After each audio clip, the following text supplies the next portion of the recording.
Yo, Reynold Kirkhope here with a crudely thrown together post-commentated first-person view cookery video. This is about that cheesecake I showed off the other day and how I made it and how I also near enough crapped my pants when I saw the actual numbers in terms of calories.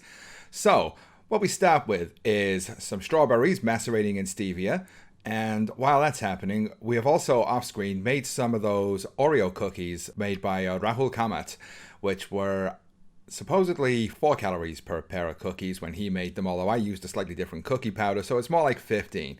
Nevertheless, link in the description for the recipe for those, but I digress. So we're going to crumble those up in 2 ramekins.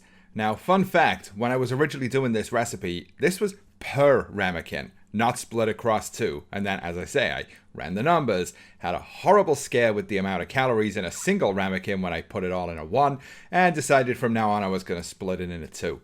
So, with all that crumbled up, we are going to melt about 15 grams of butter into it, and then mix that up, spread that across the bottom of the 2 ramekins until we get a nice little crumb base formed.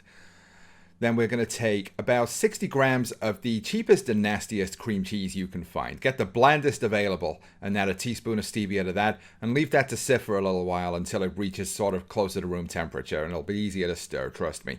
Meanwhile, we've got 100 milliliters of heavy cream.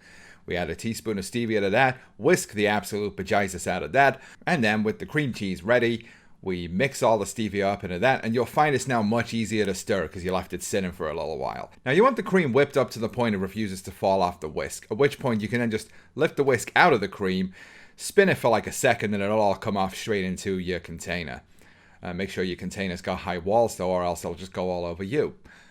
Now, we want to transfer the whipped cream into the same bowl as the mixed up cream cheese. I said we want to transfer it into the mixed... Okay, cut. Alright, there we go. So, with this all in the same bowl, we now make sure it's all folded together, which basically just means scoop from the bottom and stir overhand, like overhead. And keep doing that until it's all mixed up real good and now has a real silky texture to it. Put this on top of the crumb base in your ramekins, and then by around this time, your strawberries should be nicely macerated. You'll see that there's this like pinkish fluid running off them.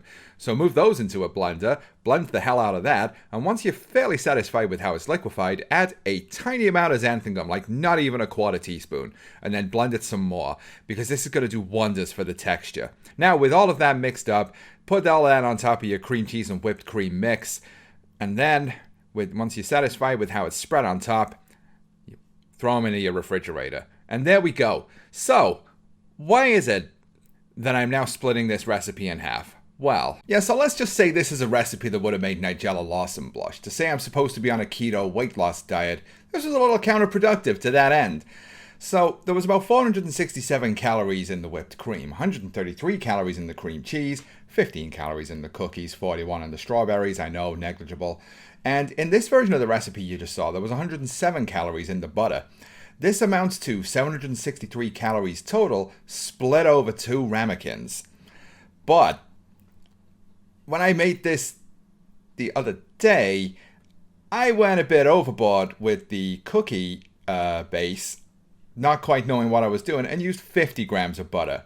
50 grams of butter alone had 358 calories, and it all went in a single ramekin. That single ramekin had 1,014 calories in it. Good Lord, I am not making that mistake again.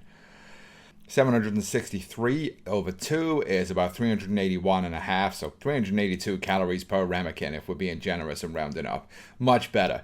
So from now on, this is the way I'll make this, and this is the way I recommend making this, if you want to make this at all. But yeah, it's all low carb, will keep you in ketosis. Hell, what I've been eating over the last couple of days, and not aware I had the insane amount of calories in there, will also have kept me in ketosis. But I'm not super optimistic about my incoming weigh-in in 2 days' time. But we'll just have to see. To that end, enjoy, and I'll see you soon.